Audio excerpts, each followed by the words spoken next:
Kita masuk di bulan yang baru. Bulan ini tema besar di GBI actually, bukan cuma Sungai Yordan, di GBI itu adalah kesehatan emosional atau kesehatan emosional ya bisa dibilang. Nah, dan di kita package dengan nama resilient atau sebuah ketahanan gitu, atau sebuah endurance atau resilient atau tahan uji dan lain sebagainya, you name it. Ini adalah bulan dimana kita akan belajar banyak bagaimana caranya, hardship will come, kesulitan akan datang, it will. Di hidup kamu, kesengsaraan, kesulitan itu akan datang. But the point adalah gimana cara kamu bisa bounce back dari kesulitan tersebut dan tidak spiraling down menuju keputusasaan besar. Jadi ini adalah tema besar bulan ini.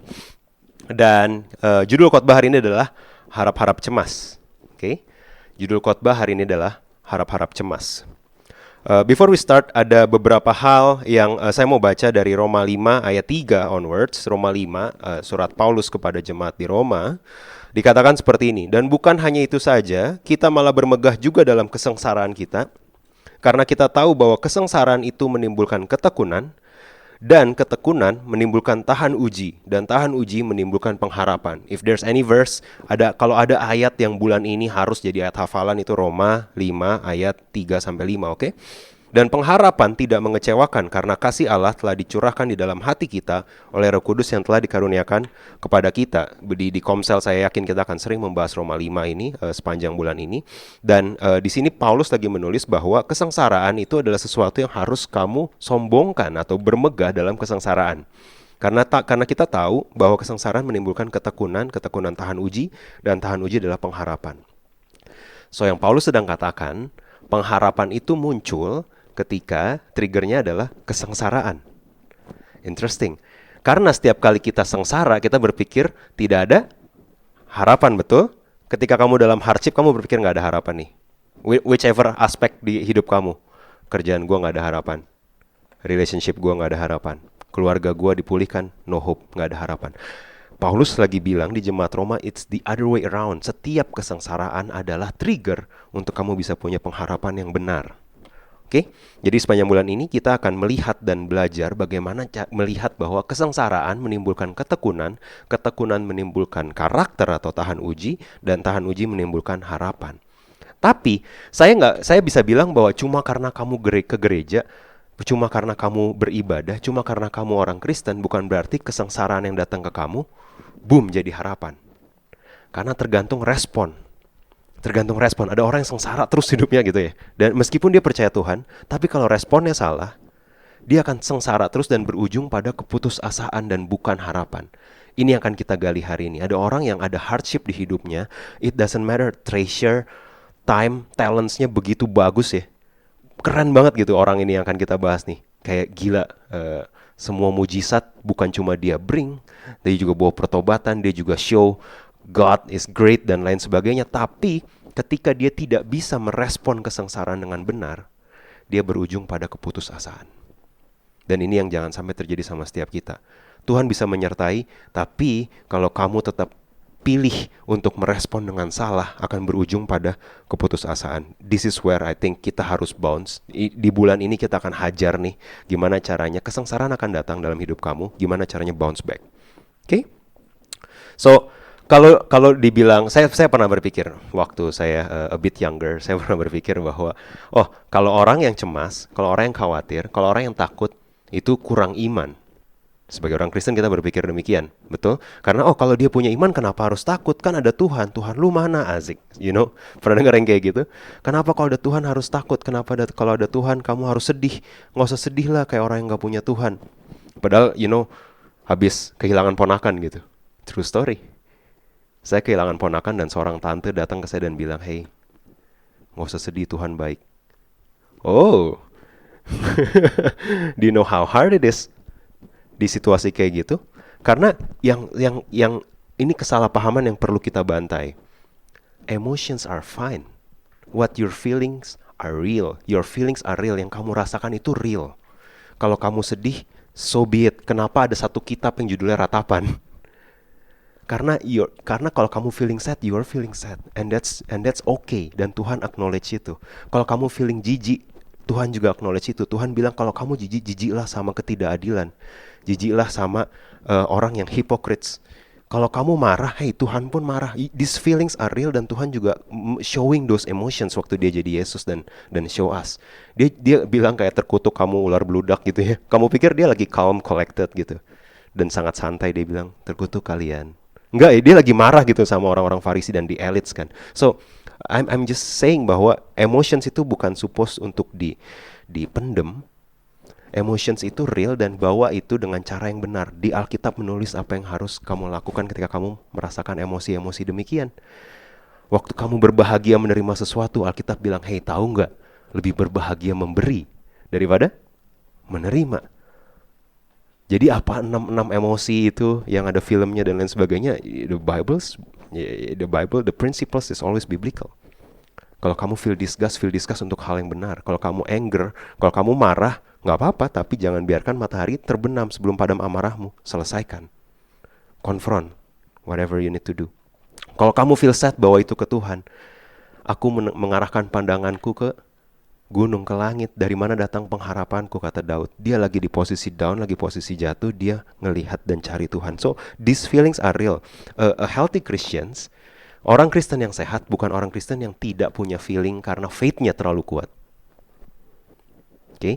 Orang Kristen yang sehat bukan orang yang surprise, gue gak boleh sedih. Gak apa-apa, gue emang baru kehilangan orang tua. Gak apa-apa, gue gak boleh sedih, gue harus punya iman. That's not a healthy Christian. A healthy Christian adalah, God, okay, this is shocking gitu kan ya. I need you. Dan lu nangis di kamar. That is a healthy Christian. Okay? Jangan suppress your feeling. Karena suppressing your feelings akan membawa kepada anxiety. Anxiety ini muncul ketika kamu takut dan kamu bilang, gue gak boleh takut. Gue punya iman, gue punya Tuhan. No, ketika kamu takut, kamu masuk ke kamar berdoa dan bilang, Tuhan, aku takut. Dan kamu mulai melihat ada ketenangan di sana. And that is a healthy Christian. Bukan kamu, enggak, gue gak boleh. Gue gak boleh ngerasa cemas. Gue gak boleh khawatir. Gue gak boleh sedih. Gue gak boleh marah. No, the Bible kasih koridor gimana kamu harus deal with those emotions. Okay? So there's a healthy Christian, bukan disuppress, tapi Bible affirm these feelings, dan kita perlu menyalurkannya atau meresponnya dengan tepat. Kita akan belajar dari satu orang yang seorang nabi, prophet. Prophet back then itu adalah seperti mentor buat raja. Jadi di raja-raja kamu akan ngelihat yang lebih terkenal tuh nabinya biasanya daripada rajanya, karena nabi ini yang jadi suara Tuhan gitu ya. Jadi ada satu nabi yang kisah hidupnya keren banget. Dia baru aja make a greatest showdown between dia dan Baal. What happened adalah, saya ceritain singkatnya ya. Ada satu raja yang paling bengkok, sebengkok-bengkoknya di Israel, namanya Ahab. Dia punya istri, namanya Isabel. Isabel itu by the way nama aslinya Primrose. Isabel itu bahasa Ibrani. Kamu tahu Ibrani Isabel artinya apa? Garbage. Itu seberapa bencinya orang Ibrani sama si Isabel ini. Jadi si sampah, tau ratu sampah tuh ratu sampah gitu ya, kayak Isabel itu garbage. Okay? Jadi that's how bengkok si Isabel ini ngebawa Baal ke bangsa Israel. Dia menyuruh, dia dan Ahab ini ya tipe-tipe yang ini ya, takut istri gitu ya, dia ngikut gitu ya. Dan Ahab ini sangat lama berkuasanya. Politically dia sangat pinter, dia bisa bertahan lama, dia bikin aliansi yang pas. The House of Ahab gitu ya. Dia bikin aliansi yang pas dengan Isabel. Dia tahu nih resource-nya Isabel nggak habis-habis karena dia dari kerajaan lain, dan pertama kalinya Raja Israel nikah dengan kerajaan di luar itu Isabel. So aman karena punya aliansi yang pas, dia bisa bertahan, kerajaannya bisa bertahan lumayan lama. But Isabel ini adalah orang yang paling bengkok sebengkok-bengkoknya, paling jahat di mata Tuhan. Dia bunuhin semua nabi-nabinya Yahweh, dan dia bawa sendiri nabi-nabi palsunya Baal. Dan yang terjadi, long story short, kalau kamu miss this, ini salah satu kisah terkerennya Elia. Yang terjadi adalah seorang nabi yang namanya Elia di zaman Ahab, dan kemudian si Elia ini ada showdown sama para nabinya Baal. You need to understand the historical, karena you see kenapa ditesnya kayak gitu. Kalau kamu tahu ceritanya, Elia ngetes ada 2 mesbah, tapi Elia minta di atas gunung. Ada 2 mesbah, satu mesbahnya Baal, satu mesbahnya Tuhan. yang benar. Mesbahnya Baal silakan, nabi-nabinya ada 400, ada ratusan orang, silakan doa, baret-baretin diri, nangis gitu ya, pipis dan lain sebagainya. Kalau mesbahnya kebakar. Punyanya Elia, mesbah Elianya satu, nabinya satu, mesbahnya ada, disiram, dibasahin. Kita lihat mana yang kebakar duluan. Jadi it's even ada handicapnya gitu buat Elia. Dibasahin nih, gue basahin dulu nih. Kita lihat mana yang kebakar duluan. Kalian tahu kenapa tes ini dilakukan? Karena cara Nabi Baal ini merebut hati bangsa Israel, di kuil mereka ada mesbah. Di bawah mesbah ada tunnel. Jadi setiap orang Israel masuk, toto mesbahnya nyala, keluar api. Wow, Baal is real. Gitu ya. Padahal they do, this kind of scheme on the background. Di baitnya mereka tuh, mereka ada di tunnel, mereka akan nyalain dari bawah gitu. It's all human, tapi itu manipulasi, right? Makanya ketika Elia minta, oke, kita bakar-bakaran mesbah tapi di atas gunung, bikin tuh tunnel kalau lu bisa gitu kira-kira ya, kata si Elia. Dan long story short, apa yang terjadi? Udah nangis, mungkin dia lagi pup, kata Elia ya. Mungkin dia kurang dengar, coba lebih keras, coba beli toa gitu ya. Mungkin Allahmu kurang mendengar. Sampai akhirnya, dan ketika, the rest is history, si Elia ini, mesbahnya yang basah kebakar. Dan seluruh rakyat yang lihat, oh, this is one true God. Bukan Baal, tapi Yahweh. Sekeren itu, di depan orang begitu banyak, sekeren itu dia melakukan mujizat yang begitu besar, right? But 1 Raja-Raja 19, ketika Ahab memberitahukan kepada Isabel segala yang dilakukan Elia, dan perihal Elia membunuh semua nabi itu dengan pedang. Jadi dia sesadis itu ya, bukan cuma dia show bahwa Tuhannya ini, Tuhan yang benar adalah Tuhan Israel. Dia juga melakukan perintah Tuhan dengan membunuh orang-orang ini yang membengkokkan hati umat pilihan Allah dengan pedang.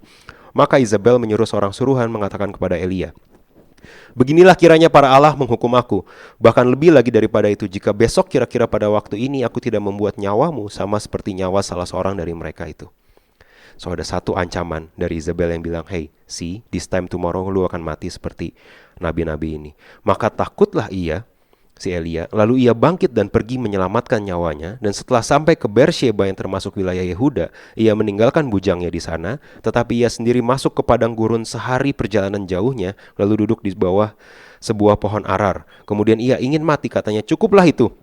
Sekarang ya Tuhan, ambillah nyawaku, sebab aku ini tidak lebih baik daripada nenek moyangku. Dia baru aja menang battle on the mountain di depan banyak orang, tapi ada musuh yang lebih besar di kepala dia, yaitu Isabel. Dia baru lihat api nyamber di depan 450 nabi palsu, tapi satu perkataan indirect dari Isabel bikin dia cowering dan kabur. Dia cabut. Dia kabur ke padang gurun bahkan. Cukup, sekarang ambillah nyawaku, udah gue mati aja deh, kata dia. Ini ada perbedaan mendasar karena ada satu peristiwa lain kalau kamu ingat di perjanjian lama, very similar. Ada satu orang yang namanya Musa, betul. Dia datang ke hadapan Firaun, Firaun says no, dia tidak cower. Dia stays true dengan apa yang dia harus lakukan, apa yang jadi panggilan Tuhan. Musa punya sejumlah besar alasan buat dibunuh di tempat. Tapi dia datang, 10 kali, dia 10 kali datang. Dia jalanin apa yang Tuhan mau, meskipun dia di hadapan orang yang sangat berkuasa. Firaun punya otoritas atas bangsa Israel, tapi Firaun gak punya power atas Musa dan apa yang dia lakukan. Isabel punya otoritas atas bangsa Israel karena dia ratu sampah, tapi dia juga punya power atas apa yang dilakukan atau tidak dilakukan oleh Elia. Beda ya? Cuma karena seorang punya otoritas bukan berarti mereka punya power ngerebut panggilan kamu. 2024 ketika pemilu, presidennya bisa jadi bukan yang kamu mau. Mereka punya otoritas atas kamu, bukan berarti mereka punya power ngerebut your calling, your identity, your peace. Kamu menjadi saluran berkat gak berubah cuma karena otoritasnya berubah. Get it? Cuma karena ada orang yang punya otoritas atas kamu bukan berarti mereka punya power atas kamu. Masalahnya di poin pertama saya, hari ini kita memberikan kunci hati dan sukacita kita ke orang lain. They have power untuk obrak-abrik rumah kita gitu. Pernah kasih kunci rumah ke orang dan bilang, Pak, saya baru pindah nih ke sini nih kuncinya ya. Why? Why would you do that? Bener gak? Kamu pernah ngasih orang yang gak dikenal kunci? Kayak ada orang yang maling rumah kamu, example, kamu tahu dia ternyata pemulung yang setiap hari lewat. Adakah yang melakukan, oke, saya kasih, oke nih untuk semua pemulung, saya menunjukkan bahwa saya itu orang Kristen. Saya kasih semua kunci saya ke semua pemulung lainnya. Saya mau berbagi. You know, that's a silly things to do, bener kan? Tapi masalahnya di hati kita, we do that. Kita kasih kuncinya ke orang yang tidak harusnya punya the keys to your heart. Sehingga mudah banget damai kamu, sukacita kamu, harga diri kamu, your self-worth tergantung sama apa yang orang lain pikir tentang kamu. Betul atau betul? Ada beberapa tipe orang yang saya lihat atau saya perhatikan atau saya observe dari diri saya sendiri, di mana kita seringkali kasih kunci hati kita ke satu, mereka yang menyakiti kita. Bitterness itu kamu lagi ngasih kunci hati kamu dan pikiran kamu ke orang yang kamu sebel. Karena setiap kali dia jalan dan kamu ngerasa, no, I hate this life. Sukacita kamu tiba-tiba hilang ngeliat instastory dia gitu kan. Why? Why do you give the keys to your joy, to your peace, to your self-worth ke orang yang menyakiti kamu? Sounds silly because it is. Ketika kamu menyerahkan ini, kamu membiarkan bitterness, grudges, ini tetap tinggal, apa tuh grudges bahasa Indonesianya? Kedongkolan, kepahitan ini kamu simpen terus terhadap seseorang dan kamu biarkan dia, keberhasilan dia bikin kamu, lihat nanti, gua proof. Berani-beraninya lu putusin gua gitu kan. I mean something like that. Mereka yang menyakiti kita, don't give them the keys to your heart. Kedua, mereka yang punya otoritas atas kita, kayak Isabel terhadap Elia, don't give them the keys to your heart. Cuma karena satu capres naik, bukan berarti, your life berantakan. No, your calling is still true, your identity is still true. Betul? Jangan kasih, cuma karena bos kamu, mispersepsi, partner bisnis kamu, atau manajer kamu, atau your director atau your CEO, cuma karena mereka salah tanggap mengenai kamu, bukan berarti kamu perlu kehilangan sukacita. You need to hear this. Some people will misunderstood you to the grave. Beberapa orang akan berpikir salah tentang lu sampai hari mereka mati dan mereka gak mau ngerubah. Wah, si ini emang anaknya gak bener. It doesn't matter seberapa banyak kamu proof kamu udah berubah. It doesn't matter seberapa banyak kamu proof kamu itu udah bertobat dan kamu bahkan lebih jauh, it doesn't matter seberapa banyak kamu proof bahwa kamu yang bener dia yang salah. They will misunderstood you to the grave. And that's okay. Melegakan gak teman-teman? And that's okay, that's fine. Kamu gak harus win approvalnya setiap orang. If there's anyone kamu perlu win approvalnya, approval Tuhan. Ketika ada yang gak approve kamu, ada otoritas, ada manager, ada director, ada GM, ada CEO, doesn't matter. Ada yang gak approve kamu, check your heart. Apakah saya sudah melakukan bagian saya dengan benar? Itu pertanyaannya. Kalau sudah, fine. Identitas kamu gak bisa berubah cuma karena ada orang yang mispersepsi kamu. Melegakan? I hope this release some burden dari beberapa di antara kamu. Oke? Ketiga, mereka yang berbeda pandangan dengan kita ini lebih parah. Kamu mau semua orang persepsinya sama kayak kamu. Sehingga kalau, kok dia mikirnya gitu sih? Ya biarin aja coy gitu kan ya. Diri-diri dia, pikiran-pikiran dia, ya kan? Childhoodnya dia, ya kan? Ya kamu udah sampaikan pendapat kamu udah sampaikan yang menurut kamu benar. Kalau dia masih berbeda pandangan, that's fine. Gak perlu kamu kehilangan sukacita, kehilangan damai sejahtera cuma karena itu. So poin pertama, evaluasi siapa sumber anxiety kamu. Karena anxiety kamu bisa muncul saat kamu membiarkan ada situasi atau orang lain berkuasa atas your well-being. And it's not supposed to be that way. It could be your spouse. Bisa jadi partner kamu, bisa jadi pacar kamu, tunangan kamu, suami kamu, istri kamu. Hey, you know what? Don't even give the key of your joy ke mereka. Sumber sukacita kamu karena kamu nempel sama Tuhan. Kalau lu mulai drain, cek sumbernya. Benar? Sama Tuhannya masih sehat atau enggak? Gitu. Oke? Ini yang pertama. Don't give people power over you. Cek siapa yang hari-hari ini holding your joy. Mungkin pertanyaan yang kamu sering dengar di gereja adalah apa yang menjadi Goliat kamu hari-hari ini. Betul? Betul, sering dengar ya di khotbah-khotbah. Mungkin pertanyaannya hari ini ke setiap kita, ke diri masing-masing. Siapa Isabelnya kamu? Siapa yang suaranya lebih penting buat lu daripada suara Tuhan? Tuhan baik sama lu, tapi selama partner gue, selama bisnis partner gue masih ngerasa gue gak baik, gue ngerasa gak enough, gue ngerasa gak joy. Selama pacar gue, selama suami gue, istri gue gak, selama bos gue tidak memandang gue gak feel enough. I feel drained. Hey, siapa yang jadi Isabelnya lu hari-hari ini? Selama gue ngelihat mantan gue, selama gue ngelihat orang yang mengkhianatin gue, I feel drained. Hey, careful. Siapa yang jadi Isabel kamu hari-hari ini? Deal with it. Jangan takut sama dia, takut sama Tuhan. Makanya Tuhan bilang apa? Jangan takut sama orang yang bisa mengambil nyawa. Betul, takutlah sama siapa yang menentukan after death gitu. Setelah nyawanya selesai, kemana? Nah itu yang pegang Tuhan. Kenapa lu takut sama yang ngambil nyawa? Jesus saying that. So, ini yang pertama. Siapa Isabel kamu? Siapa yang hari ini suaranya kamu dengar lebih kenceng dari suara Tuhan, dan kamu lebih percaya kamu lebih percaya pandangan dia dari pandangan Tuhan atas diri lu. Okay? That's the first. Lanjut. Setelah Elia dikasih makan sama Tuhan, dia kabur, Tuhan kasih dia makan loh. Tadi nyanyi Reckless Love ya. There's no mountain you won't climb up coming after me. Ini dia lagi lari kabur dari panggilan Tuhan. Dia lagi kabur, Tuhan sebelum negur dia di Gunung Horeb, di padang gurun, Tuhan kasih dia makanan. That's how good. Itu gak out of character ya dari Tuhan ya. Kemudian habis itu dia setelah dari padang gurun, singkat cerita Tuhan suruh dia ke Gunung Horeb. Dia ke Gunung Horeb. Ayat 9. Di sana masuklah Elia ke dalam sebuah gua dan bermalam di situ. Maka firman Tuhan datang kepadanya demikian. What are you doing here? Apa kerjamu di sini, hai Elia? You're not supposed to be here. Beberapa di antara kita perlu dengar ini. What are you doing here? Di kekecewaan ini. What are you doing here? Di bitterness ini. You're not supposed to be here. You're supposed to be doing something else, kata Tuhan. Tapi kita lagi ngumpet di gua gitu ya. Aku bekerja segiat-giatnya bagi Tuhan Allah semesta alam, karena orang Israel meninggalkan perjanjianmu. Orang Israel meninggalkan perjanjianmu. This is important.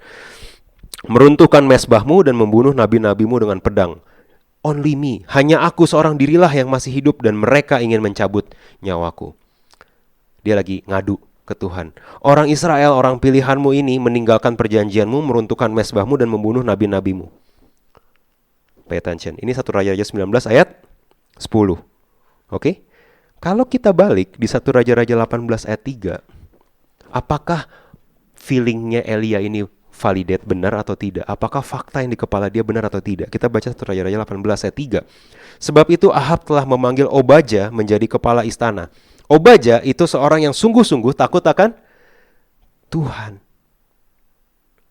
I hope you get this. Di gua dia lagi bilang, tinggal gua Tuhan. Orang Israel semua udah cabut dari lu, udah meninggalkan perjanjian lu. Mohon maaf, chief of staff itu masih takut Tuhan. Kepala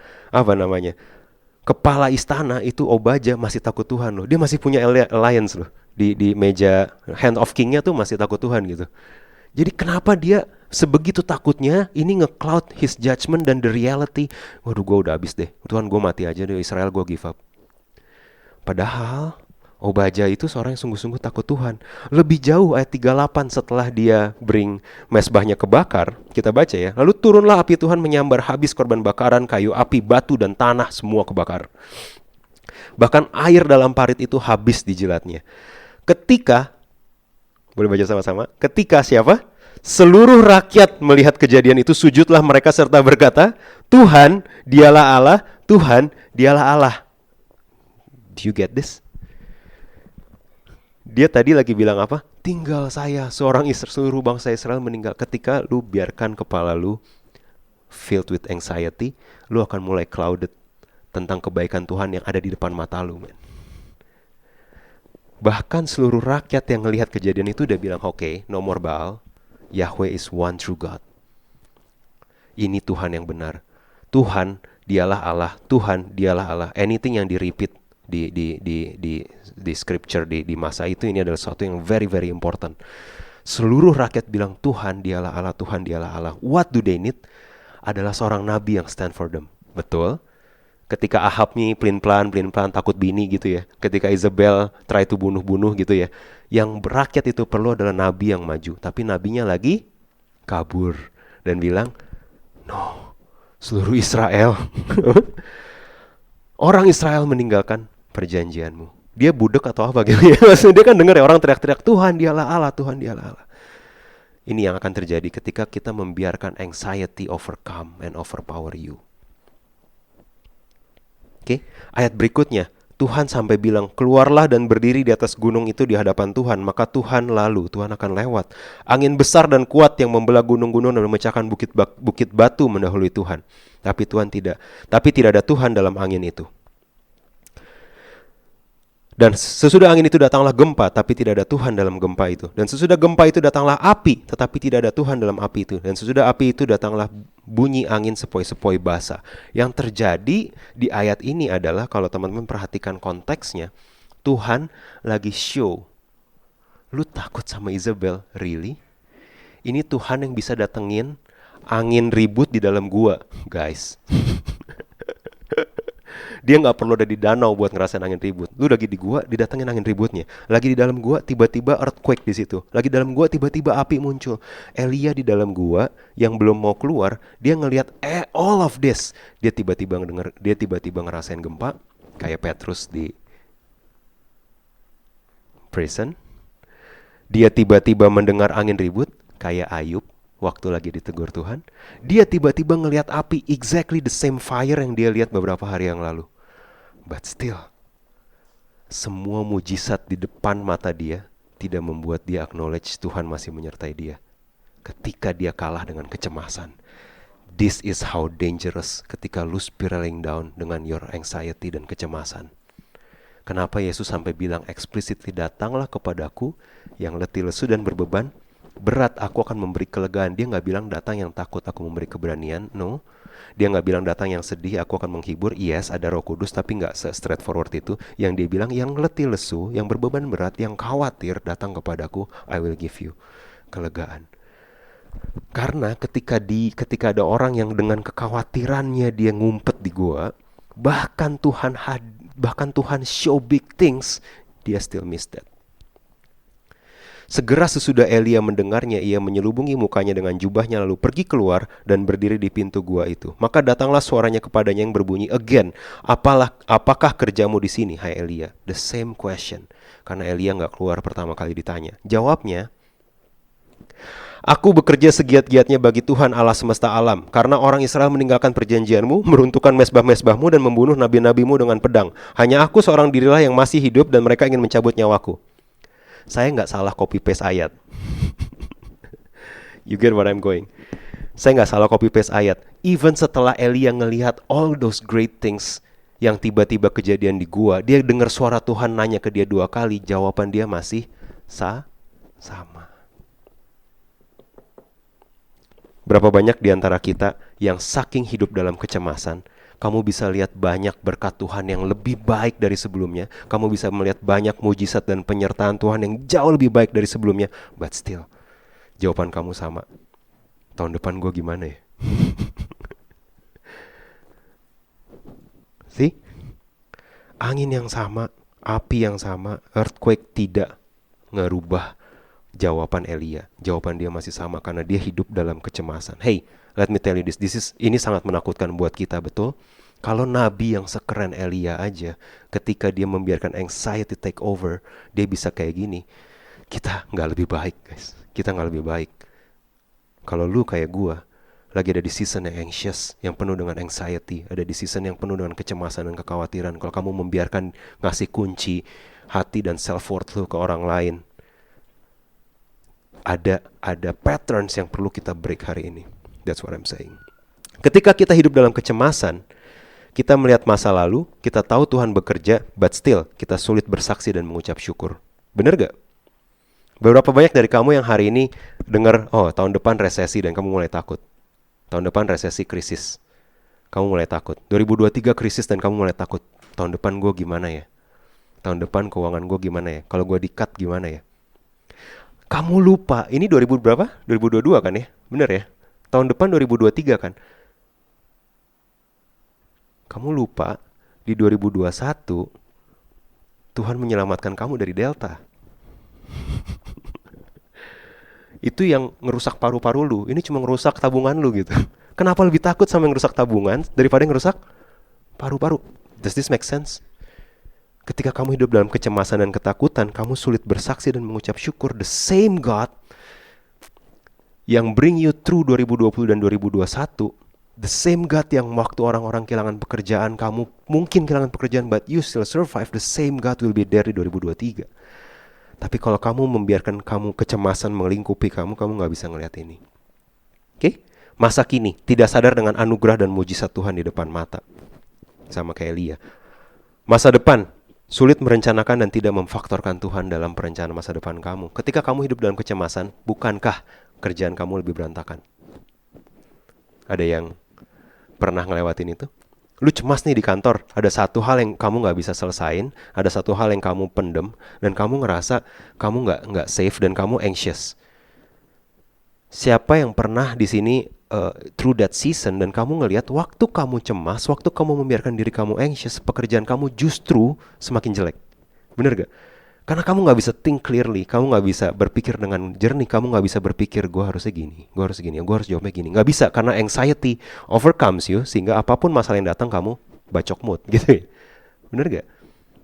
Ketika kamu membiarkan hidup dalam kecemasan, bahkan di masa kini kamu gak sadar dan kamu gak bisa, di masa depan kamu gak bisa merencanakan dan tidak memfaktorkan Tuhan.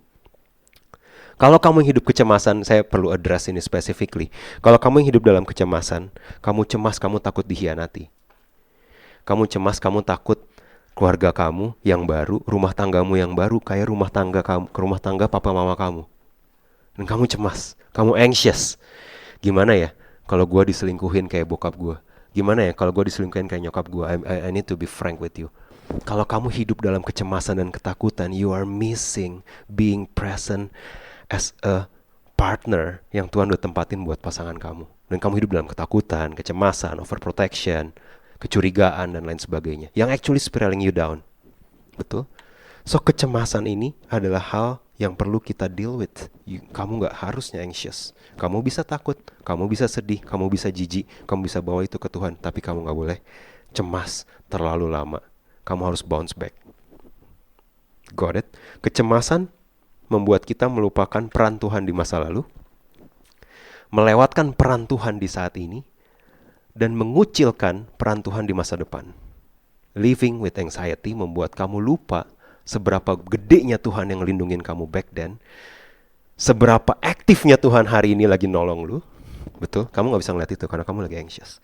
Dan seberapa besar dan amannya future kamu, bukan karena lu pinter, bukan karena treasure lu banyak, bukan karena investment decision lu baik, bukan karena kamu pindah kerja yang lebih bagus, bukan karena kamu buka bisnis baru, tapi masa depan kamu aman karena God is there already. Karena Tuhan udah ada di sana, and you're safe. Dan kita gak bisa lihat ini ketika kita hidup dalam anxiety, ketika kita hidup dalam kecemasan. Are we good? Masuk ya, bagian ketiga. Nah, apa yang terjadi? Saya ngelihat Tuhan adalah Tuhan yang, chasing after you, gak habis-habis dia kejar lu terus-terusan. Again ya, gue lagi mau recap apa yang Tuhan lakukan buat Elia yang kabur dan takut cuma karena satu orang yang namanya sampah gitu ya. Tuhan nyertain dia di padang gurun, kasih dia makan, dia masuk ke gua, Tuhan tunjukkan kuasanya dengan berbagai signs and wonders di dalam gua. Tuhan nanya very natural ke dia, what are you doing here? 2 kali. Tuhan yang baik seperti itu. Di ayat 15 dia gak out of character. Tuhan bukan cuma operates, Tuhan bahkan turun beroperasi di level yang lebih praktis. Let me explain. Tuhan yang tadinya bukan cuma menyertai kamu, Tuhan bilang sama Abraham apa? Keluar dari tanah ini, aku lead kamu ke tanah perjanjian. Tuhan gak janjiin berapa lama sama Musa untuk masuk ke tanah perjanjian. Biasanya Tuhan operates like that kan. Ada arahan besarnya, but you need to trust every step by step. Betul? Kadang-kadang salah, pindah gitu. Buat Elia, Tuhan sampai lay out step by step apa yang dia harus lakukan. Gila gak sih guys? I can relate with this as a manager. Kalau kamu bilang sama your team member, hey, gue mau ini beres by Jumat. Clear ya? Arahan clear, by Jumat, ini udah harus selesai, betul? Ketika Selasa gak ada progres, Rabu gak ada progres, lu akan datang lagi ke dia dan bilang gini kan, lu kesulitan apa, bener? As a manager you do that. Lu kesulitan apa? Kesulitan ini. Oh, lu cari datanya di sini. Kalau udah dapet, lu analisa dengan cara ini. Ini template-nya gue kasih. Kalau udah, lu present kayak gini, isi template presentnya ini. Oke, clear? As a good manager you will do that. Bener gak? Karena lu harus kalau your team member nggak ngerti, kamu mesti jelasin step by step. This is exactly yang Tuhan lakukan ke Elia loh. Gila men. He's the best manager, best coach / mentor, whatever. Firman Tuhan kepadanya, 1, pergilah ke jalanmu melalui padang gurun ke Damsyik. Dia even kasih tahu jalannya ke Google Maps. Gila men. Dia nggak negur, dia nggak marahin Elia yang lagi kabur guys. Again, dia cuma bilang, 1, pergi ke padang gurun melalui Damsyik. Setelah engkau sampai, engkau harus mengurapi Hazael jadi raja atas Aram. Very specific, dia nggak bilang kamu akan menemukan seseorang agak tinggi, yang paling tinggi tapi paling baik. Hati-hati jangan salah. Enggak ya, dia nggak ngomong kayak gitu ya. Ya waktu Tuhan ngomong ke Samuel, dia nggak sebut Daud kan. Dia sebut anak Isai. Samuel harus pilih, aduh yang mana ya, ini bukannya, aduh bukan, ada satu lagi nggak gitu kan ya. You know, hope you get this ya. Tuhan bilang exactly, urapi Hazael jadi raja atas Aram. Kedua, juga urapi Yehu, cucu Nimsi. Bahkan dikasih tau Yehu anak siapa, jangan salah gitu ya. Yehu cucu Nimsi, kau urapi jadi raja atas Israel. Dan Elisa bin Safat dari Abel Mehola, harus kau urapi menjadi nabi menggantikan engkau. Step by step. Kalau lu gak bisa, I'll micromanage for you. Sekeren itu gak sih Tuhan kita guys? Step by step dikasih tahu sama Tuhan. This is exactly yang you harus lakukan. Dan ini adalah stepnya. Sequence-nya kayak gini. Maka ada tujuan Tuhan. Maka siapa yang terluput dari pedang Hazael dibunuh oleh Yehu. Siapa terluput dari pedang Yehu akan dibunuh oleh Elisa. Tuhan lagi on a crusade mode. Karena Ahab dan Isabel ini bisa ngerubah directionnya of Israel. Separah itu, sejahat itu mereka bisa ngerubah the whole things. Maka Tuhan punya strategi how to do this. Ayat 8, tetapi aku akan meninggalkan 7.000 orang di Israel, yakni semua yang tidak sujud menyembah Baal, yang mulutnya tidak mencium dia. Exactly, Tuhan tahu apa yang dia mau lakukan, dan dia punya desain atas Israel. Dan dia kasih privilege buat si pelarian ini, buat get back dan lanjutin agendanya dia. It's a privilege. Jangan lu ngerasa kok gue Elia, talent gue banyak, treasure gue banyak, CV gue bagus, bunuh 400 nabi. No. It's a privilege waktu Tuhan bilang, I will do this. I want you to be part of it. It's a privilege buat dia. Saya belum pernah dig lebih jauh setelah Tuhan kasih step by step gitu ya. Ini kan lagi performance review ya. Terus Tuhan datang, ini 3 step yang lo harus lakukan. Hopefully you'll do this. Did he do that? The answer is no. Waktu anxiety nguasain lu, Tuhan bisa datang ke kamu, set up your to-do list and Google Task for you, and you can still miss it. Tuhan udah kasih tahu urapi Hazael, urapi Yehu, kemudian urapi Elisa. Di satu raja-raja yang kita tahu cuma yang ketiga yang dia lakukan. Itu pun partially. Partially kenapa? Kalau kamu baca 1 Raja-Raja 19 ayat 19, Elia datang nyari yang namanya Elisa bin Safat gitu ya. Ketika Elia lalu dari dekatnya, ia melemparkan jubahnya kepadanya. That's it. Kayak lu niat apa kagak gitu kan ya, kayak Elia datang, dia cuma lempar jubahnya. Gak ada pengurapan yang bentuknya kayak gitu. At least that I know di perjanjian lama. Bentuknya either ngurapi dengan minyak gitu kan ya. Kayak Samuel atau panggil gitu kan. Atau bicara atau minta tanda. Yang dilakukan Elia cuma partially dan dia oke, fine. If you want me to do that nih, gue lempar jubahnya. Dia don't even care Elisa itu ngerespon apa enggak. Untungnya Elisa ngerespon. And the rest is history. Tapi yang kamu perlu baca yang kamu perlu pahami adalah ketika Tuhan suruh dia urapi Hazael exactly jadi raja Aram, not done. Di 2 Raja-Raja 8, Elisa yang menubuatkan bahwa Hazael akan jadi raja. Elisa, bukan Elia. Ketika Tuhan suruh dia urapi Yehu, dia yang disuruh urapi Yehu, not done. Di 2 Raja-Raja 9, Elisa yang mengurapi Yehu. Serem gak sih? Gue mesti switch gear dan bawa ini ke konteks lu hari ini. Tuhan mau do something di keluarga kamu. Tuhan mau do something di kantor kamu. Tuhan mau do something di bisnis kamu. Tuhan mau do something di gereja kamu. If you don't do it, it still happen. Karena itu rencana Tuhan, bukan rencana lo. Itu rancangan Tuhan, bukan rancangan lo. Kalau lu jadi bagian, itu privilege. Ketika lu bisa, oh Tuhan, apa yang engkau mau aku lakukan di keluarga aku yang berantakan ini? Apa yang kau mau aku lakukan di pelayanan di NLC di tempat ini? Apa yang kau mau aku lakukan di kantor besok? That's a privilege, karena Tuhan punya rencana. With or without you, Tuhan bisa pakai siapapun untuk nerusin. Kalau lu dipakai, be grateful and be faithful. Aman? Aman?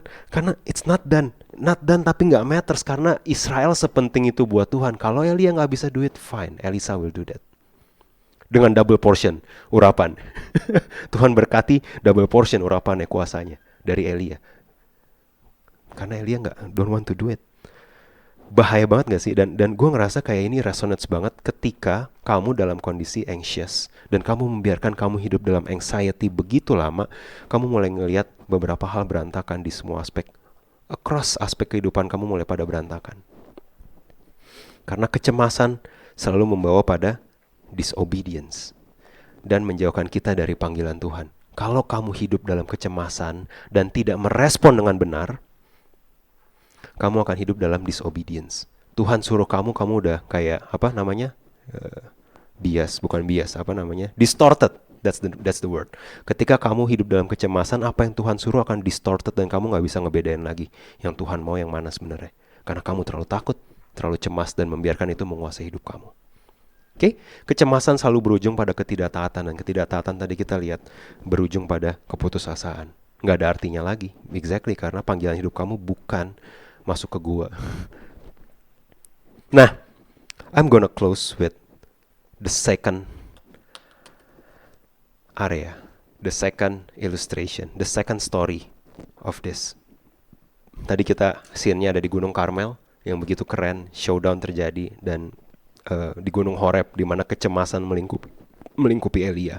I'm gonna bring you ke sebuah taman yang namanya Taman Getsemani. Oke? Di Taman Getsemani, Jesus went exactly your anxiety moments times 1,000. Ya, lu kan anxious gara-gara pacar ya, lu kan anxious gara-gara kerjaan sama gara-gara investasi gitu ya, atau gara-gara kontrakan ya. Jesus anxious karena bentar lagi dia harus disalib. Sorry, it's not on the nggak on the same breath gitu, nggak on the same level anxiety-nya. Anxiety dia, kalau Elia cuma kayaknya bakal dibunuh, ini dia tahu exactly dia bakal matinya kayak apa. Kalau ada orang yang situasinya paling anxious, itu dia. Waktu masuk ke Taman Getsemani. Gue mau tell you this karena your anxiety dan anxiety gue nggak selevel, dan dia kasih lu tahu gimana cara ngerespon dengan benar anxiety tersebut. Please read it yourself. We don't have time to go all through this. Markus 14 ayat 32 sampai 42. Long story short, yang Yesus lakukan ketika dalam anxiety besar, dalam kecemasan peluhnya kayak darah yang dia lakukan, dia tidak sendirian.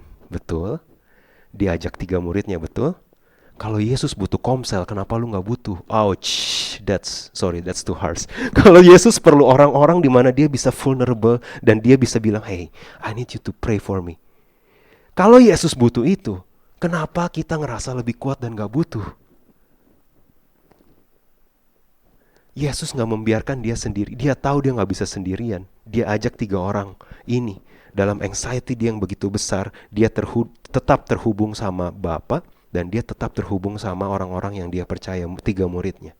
Dia stay connected. Even Jesus does this, you know. Dia datang ke Bapa, tapi dia tahu perlu ada orang yang berdoa. Dan you know, berdoa dan berjaga-jagalah kan dia bilang. Dia perlu ada orang yang berdoa buat dia. This is how you face anxiety. Don't face it yourself. Jangan ngerasa lu kuat, jangan ngerasa lu cukup banyak pelayanan dan khotbah sehingga lu bisa hadapin sendirian. You cannot. Kamu perlu orang-orang yang kamu bisa open up, 3 orang mungkin, perhaps less, that's fine, yang bisa berdoa. Again, bulan lalu kita belajar 2-3 orang berkumpul, Tuhan hadir, lu berdoa sama mereka. Hey, gue lagi anxious banget, gue perlu lu berdoa buat gue tahu ketika lu berdoa buat gue, Tuhan hadir di sini. That's a church.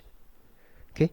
Dia tidak sendirian, dia tetap terhubung dengan Bapa dan dia tetap terhubung dengan muridnya. Kedua, Yesus paham berurusan dengan kecemasan adalah proses dan bukan event.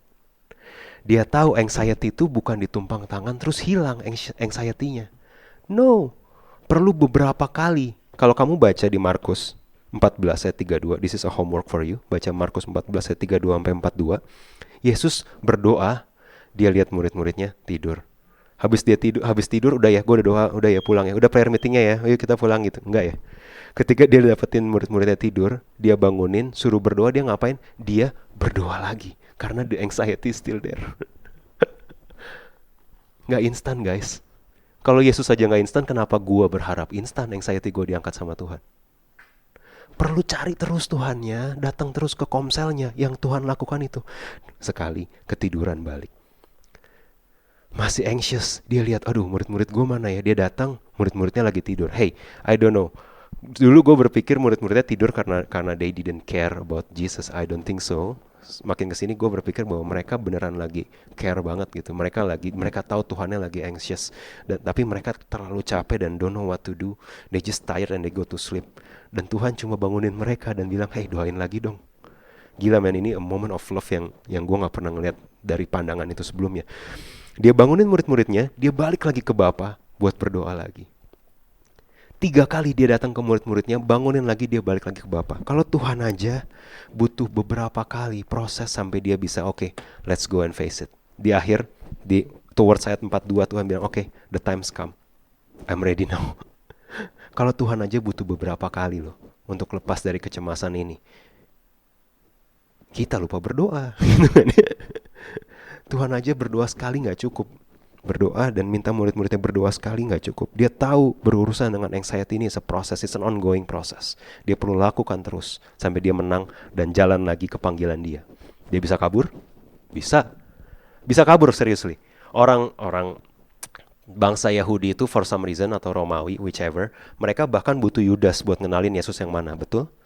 So, in a way, kalau Yesus mau kabur gitu ya, slip in the crowd gitu, kayak Assassin's Creed, dia kabur gitu ya, pakai hoodie, terus dia kabur, bisa nggak? Bisa. Kayak Elia, bisa. Tapi dia nggak kabur, dia tahu panggilan dia di dalam hardship ini. Tidak seperti Elia yang sudah melihat hardship, sudah melihat rakyat bertobat, masih kabur. Yesus give us a true example. Waktu dia anxious, yes, hardship akan datang bersama dengan panggilan. Jangan berpikir panggilan lu besar, hardshipnya kecil. Jarang yang kayak gitu guys. Makin besar panggilan lu, hardshipnya makin besar.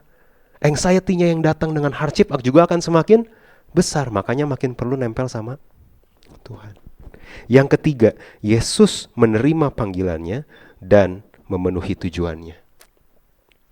Dia tahu dia perlu menghadapin itu. Dia tahu dia gak bisa kabur dari ludah itu. Dia tahu dia gak bisa kabur dari mahkota duri itu. Dia tahu dia gak bisa kabur dari salib itu. Tapi dia tahu itu panggilan dia. Jadi dia soldier on. Di tengah soldiers yang nangkap dia paling soldier. Dia soldier on. Karena dia tahu dia bisa kabur. Karena dia tahu anxiety itu sempat menguasain dia. Tapi dia tahu dia harus memenuhi tujuan dia. So pertanyaannya ke kita hari-hari ini. Kalau lu dalam situasi anxious memasuki season yang baru, atau you are in the middle of season yang sangat bikin lu cemas, the good news hari ini adalah Tuhan kasih role model apa yang kamu perlu lakukan. Amin. Dia tidak sendirian. Dia tahu dia butuh orang yang berdoa buat dia. Gak semua muridnya. And that's fine. Dia tahu dia tetap harus terhubung sama Bapa. Dia tahu dia tetap harus berdoa sendiri, nangis dan ngomong. Meskipun dia tahu dia synchronize ya. Apa yang dia pikir sama Bapa pikir, I think selalu sama. He's God. Tapi dia tahu dia tetap harus berdoa. Dia tahu it takes time sampai dia bisa overcome anxiety ini. Dia tahu ini proses dan bukan event. Gak ada satu tumpang tangan, satu ibadah yang bikin anxiety dia pergi. Dan dia tahu bahwa ada panggilan dia dalam hardship ini. Jadi dia harus soldier on meskipun penuh dengan anxiety. Hope you're good. Saya boleh undang tim Praise and Worship. Kita akan menyanyikan pujian dan kita akan ambil perjamuan hari ini. Saya berdoa setiap kamu yang datang dalam kecemasan, you know what to do. Right? Hati-hati. Sekeren apapun talenta kamu, sekeren apapun mujizat yang kamu bisa lakukan, sekeren apapun karunia yang kamu punya, ketika anxiety attacks, ketika kamu merespon dengan salah, ketika kamu memilih untuk kabur dan gak connect sama Tuhan, sama seperti Elia, Tuhan kasih gempa dan api di dalam NLC, lu masih kayak, Tuhan, kenapa gue kayak gini gitu, kenapa hidup gue kayak gini. It will not change. Yang kamu perlu adalah reconnect with God, reconnect with people around you yang bisa berdoa buat kamu. Yang kamu perlu adalah tahu it takes time, and that's fine. It takes time, tapi Roh Kudus gak pernah ninggalin. It takes time and that's okay. Yang kamu perlu tahu adalah ada panggilan Tuhan khusus, dan kamu jangan kabur lah. It's a privilege gitu. Kalau kamu menghadapi kesengsaraan dan kesulitan yang begitu besar, kalau kamu bisa lahir di keluarga yang seberantakan itu, it's a calling. Hardshipnya akan besar, tapi callingnya juga besar buat kamu bisa merubah situasi keluarga kamu. Amin.